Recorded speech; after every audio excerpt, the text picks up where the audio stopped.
There's kind of jack shit to do in this game, and it's lame. Within reason, I understand why the other content in this game was out prioritized so they can focus on adding so many characters, but I'd be lying if I said I wasn't disappointed with how half-assed the single player content was. Outside of the main battle modes, the single player for Smash Ultimate is a budgeted version of what you'd normally expect from a Super Smash Bros. Game. Classic, Adventure, and All-Star mode are all Smash series staples, so it's nice to see they didn't want to abandon those modes completely, yet they were designed around an existing framework rather than being wholly unique. Classic mode is the only mode in this game that looks to be relatively unscathed from whatever development constraints the team had. It's cool to see character-specific routes, and they went back to the Smash 64 style where each route is a fixed set of battles. It's still a bummer not to see character intros or closing movies. I think it would have added a lot to see character-specific intros and endings like a proper arcade mode from other fighting games, but it definitely feels like Classic mode is the go-to single-player mode. While some routes are a little bit out there, a solid majority of these Classic mode routes are on point and reference their characters' histories quite nicely. All-Star mode, on the other hand, has been reduced to a variant of multi-man Smash. This time, it's a gauntlet where you continuously battle fighters on the roster in sets of horde battles and see how long you can last. In past Smash games, All-Star mode was split into several themed rounds. You had a rest area with a limited number of healing items in between said rounds. These rounds have been split by series, debut year, or randomly depending on the game. While having a horde battle for All-Star mode is not a bad solution, it doesn't feel special anymore. You can play All-Star mode right out the gate in Ultimate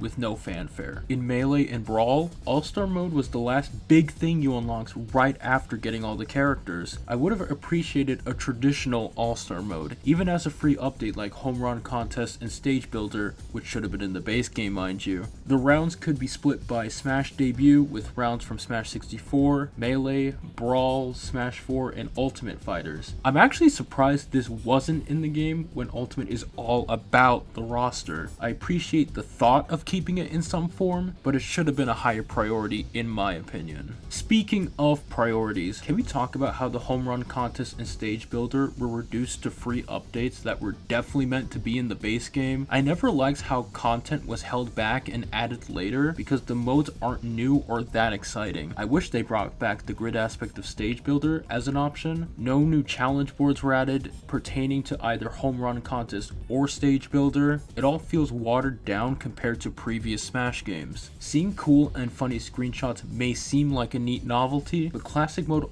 already does that. Sakurai himself has posted screenshots on his Twitter account. These screenshots are redundant, and I would have preferred to see a challenge wall a la Brawl or Kirby Air Ride. And I guess they added the Amiibo journey in an update. I'll be honest, I completely forgot about this mode, and it's disappointing that I can't even watch my Amiibo fight or even use my Switch while the Amiibo are doing their thing. Speaking of Amiibo, it's cool to see them continue the Amiibo line from Smash 4, and we eventually did get every character as a collectible figure. The overall quality was also upped over time compared to the initial Amiibo lines during Smash 4's release, but I'm surprised these Amiibo weren't produced and released in a timely manner. Just to remind you, it took until February of 2024 to get a Sora Amiibo, and almost 2.5 years after the Sora Challenger Pack released. As cool as it is to technically get official Smash Bros. Merchandise, it feels a bit inconsistent. Ultimate could have been the game to get gendered variants of a few characters. There could have been figures for each Dragon Quest hero or Minecraft character. I'm guessing it's something they negotiate separately, but in the future I'd like to see Amiibo have some more versatility if they are to stick around. The training mode got some needed attention this time around. It's still not a viable way to actually train, despite it being a massive upgrade from the previous games. Those green and blue lines could have been used to project an opponent's directional influence when getting knocked back by attacks. You could show values like a fighter's weight, speed, acceleration, etc. You could actually show the hitboxes to these attacks. There could be an input map. You could actually discuss a character's frame data and knockback like you do on Smash 64's official website. There's so many ways people can further engage with the game that isn't being explored here. You'd have to download a mod to even see all the options and mechanics this game offers. But don't tell Nintendo or else they'll raid your home and personally gun you. And they added VR support? I don't know what Madabam prefers to play a 2D fighting game with a piece of fucking cardboard on their head, but the option is there. There's your Labo representation. I briefly mentioned the battle modes in the previous section, but I do like the new features added. Squad Strike was heavily requested since we got a preview of it in Smash 4 we use Smash Tour mode. I do think limiting it to 3 or 5 fighters per team is a little lame, since modes like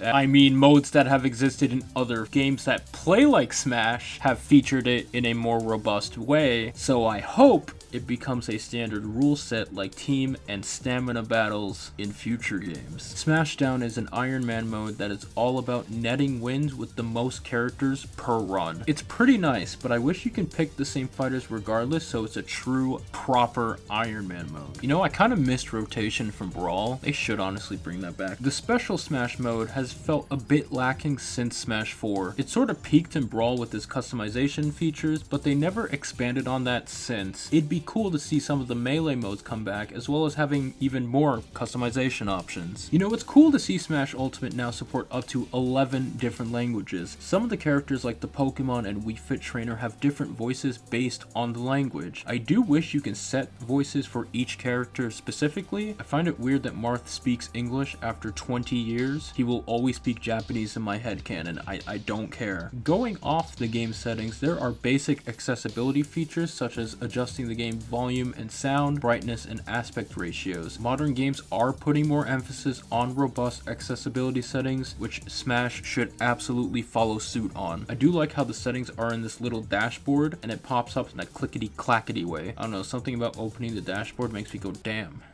Nice. Like I just bought a shoe rack from Home Goods and realized how nice it is. Like the deteriorating middle-aged man that I am. Anyways, the vault still has your standard features from Brawl, such as listening to music, the challenge board with various objectives, and the replay feature. Replays in this game are still based on the Brawl system, where the game saves your inputs and recompiles them in-engine, rather than it being an actual recording of the match. It's always had this design flaw where whenever the game receives a patch, none of that replay data is compatible with the current version. You'll have a bunch of replay data saved and forget to compile them because it takes a while and is overall unintuitive, but a patch suddenly drops months later and you fucking forgot to fucking upload your damn fucking bitch fucking ass fucking replays. That budgeted ass fucking video editor from Smash we use here, I guess they couldn't afford the Adobe font library. Anyways, the shop from Smash 4 is present.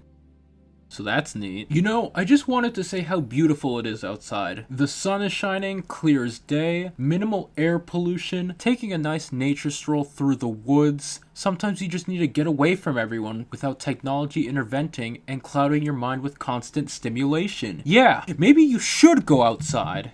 Alright, fine.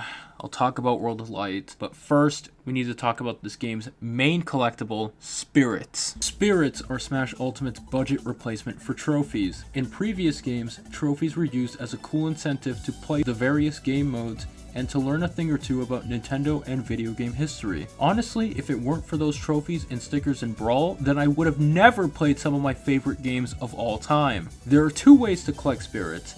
First are Spirit Battles. These are event-style challenges that make references to various NPC characters. It's a cute novelty if the reference is super obvious or they make a cheeky joke about said character. When battling spirits, they come in 3 types: attack, defense, and grab. Oh, and neutral, I guess. They form a rock, paper, scissors-esque triangle where you can counterplay these different types of spirits. Each spirit is also ranked between 1 to 4 stars, 1 being a novice and is weak, while 4-star spirits are known as legends and are ultra powerful. You'll pick a spirit to fight on the spirit board, which will cycle between a randomized set. To have a fighting chance against these tougher spirits, you can equip support spirits that increase your stats and can give you various perks such as stronger attacks, defense, passive abilities such as an extra jump, and healing. The gameplay loop is sound for all intents and purposes. You go in and do your daily spirits like it's a fucking gacha game. Here's my issue with spirits. They're frankly quite lame. Most of the artwork for these characters, outside of some spirits added post-launch, were recycled from other sources. You don't get descriptions, nor can you really read up on these spirits, which really sucks. At least with the assist trophies and Mii costumes, the character exists in-game in some form that you can interact with. There's just no incentive to actually get all the spirits outside of playing through the campaign. Sure, you can argue that most people who play the game casually could just pick up and play a few spirit battles at a time during their commute to work or school. I get that not everyone is as invested into the Smash Bros. Franchise, but there is an underlying problem about how this game pushes you to get all the spirits. Oh dear god. World of Light is Smash Ultimate's adventure mode, continuing a series tradition of featuring a campaign mode that deviates from the regular gameplay. Outside of having new characters, a proper adventure mode was by far the most requested feature to come back to the series after its intentional removal from Smash 4. To this day, Sakurai was mad enough to omit an adventure mode in Smash 4 just because the Subspace Emissaries cutscenes were uploaded early online. I hate to be that guy, but this is going to happen for every video game going forward until the end of time. Your pride is not worth dying on this hill. Just give us a real story with these characters interacting. Anyways, World of Light revolves around two godly beings, Galeem and Darkon, waging a war against one another, and by extension dragging the entire gaming mythos into their bullshit and killing everyone. Outside of Kirby and probably the DLC characters, everyone fucking dies, which is pretty awesome. Starting out as Kirby, you get to walk around this Candyland ass fucking piece of shit fucking Krabby Land fucking game board on a fixed linear path to battle spirits Galeem and Darkon are holding captive.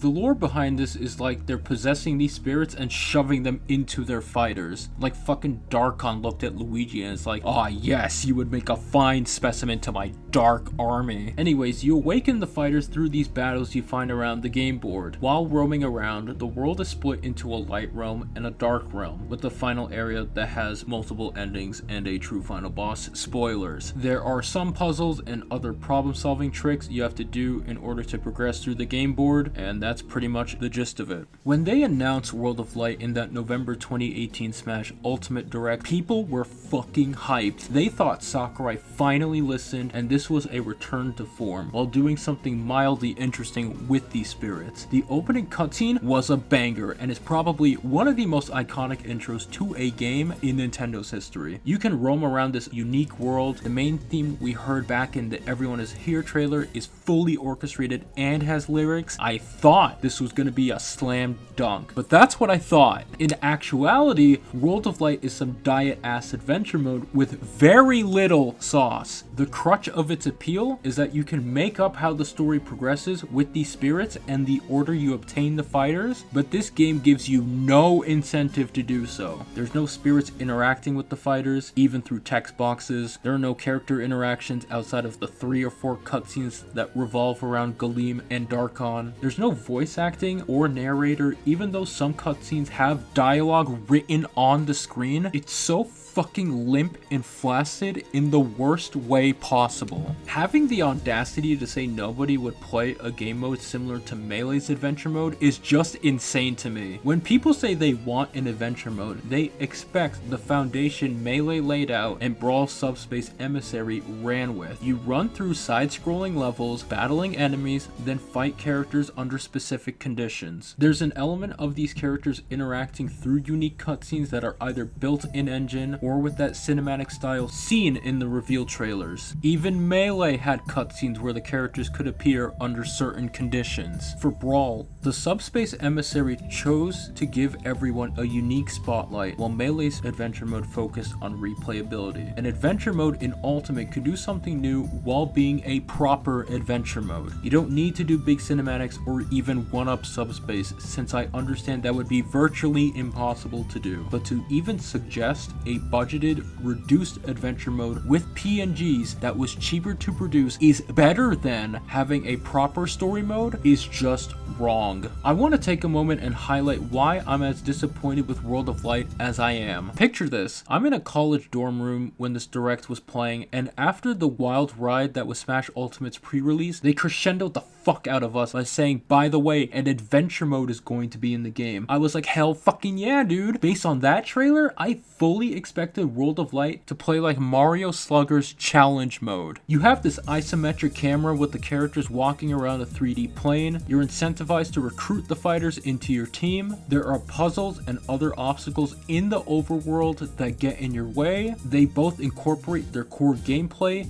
into the story itself. There's at least some semblance of a plot. These games were both developed by Bandai Namco. I assumed this game was going to be a knockout of the fucking park, no pun intended. I fucking love Mario Sluggers. I at least expected the characters to be interacting with each other throughout the story they established. To say I was just a bit disappointed would be an understatement. For what it is, World of Light is just obnoxious to play through. Some spirits are annoying to fight, where if you don't have a good team right away, you'll end up fighting the same spirit over and over and over again, to the point where you just get frustrated. The game expects you to sit down, think, and spend a lot of time customizing your spirit team. You can train them up in dojos to further augment their abilities. There's all this potential counterplay, but this campaign having an over 30-hour long runtime is just not fun. You can cheese most spirits with only a few strategies, such as using the ore club to armor through attacks, throwing a launch star and sending them through a blast zone, being giant, and unlocking super armor when charging attacks. If you don't want to play the game because of how boring and frustrating it can be, just equip these few spirit sets as needed and you can get through the vast majority of the story without needing to engage with the game. The only time you should deviate from these setups is if a spirit has some kind of elemental property such as poison or fog that you want to deactivate. If you want to beat the game and see the ending of the story as fast as possible, you are actively discouraged from experimenting with all these spirit sets unless you're some fucking madman that actually likes playing this shit non-stop. Despite how lame World of Light is, I can still sort of understand why someone would enjoy playing through it. You're constantly grinding to collect these spirits. You could experiment by making a bunch of spirit sets if you somehow like the gameplay loop, and the ending is probably the best part of the campaign. I don't think the payoff is worthwhile, but if you haven't played or finished World of Light, I do recommend speedrunning your way through the final area and enjoying that part. But if you want to know a little secret, the gameplay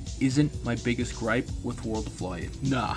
My biggest issue with this fucking mode are the load times. Each and every time you want to rematch a spirit, or you beat it, or you lose, the game fucking chugs. You have to sit there and wait 30 seconds or more for this bitch fucking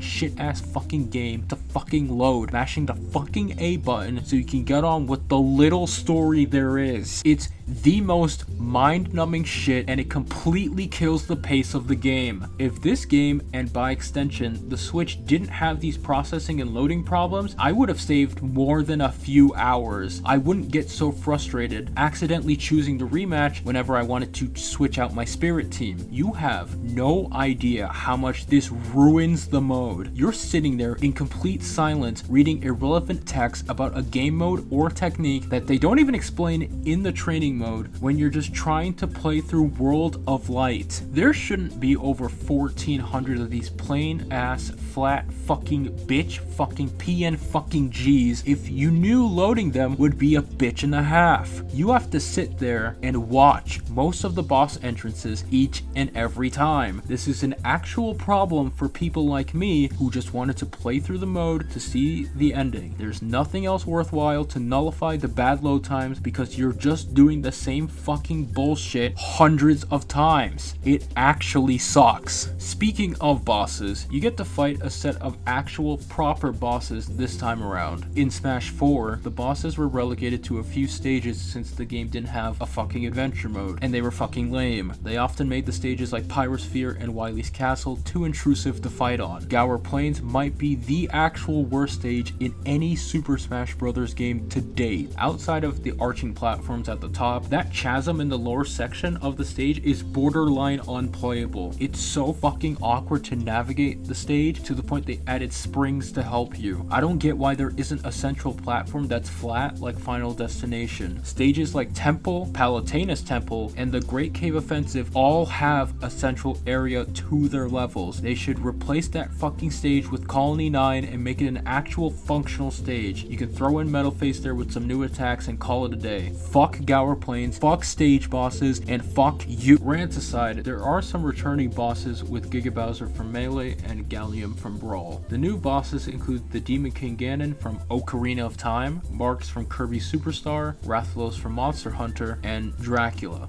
Like Vlad Tepes the Impaler himself from Fiction. So by the next game, Steamboat Willie could in theory pull up as an assist trophy if he were included in a video game at any time after January 1st, 2024. He was referenced in Brawl's Chronicle. Anyways, it's cool to see these bosses included in a fairly substantial way. Not only do they appear in World of Light, but some characters can fight them exclusively in Classic mode instead of just Master and Crazy Hand. It's weird how there isn't a boss rush mode when World of Light literally has one at the very end. Spoilers. But overall, I think they were a worthwhile addition that stand out from assist trophies and Mii costumes. Don't get me wrong, Smash Ultimate does have a fuck ton of content. There's a lot of side modes, mini games, and most of the traditional Smash modes seem to make an appearance in some way, unless it's target test, but besides that, you can easily spend hundreds of hours plugging away at the game if you're enjoying it.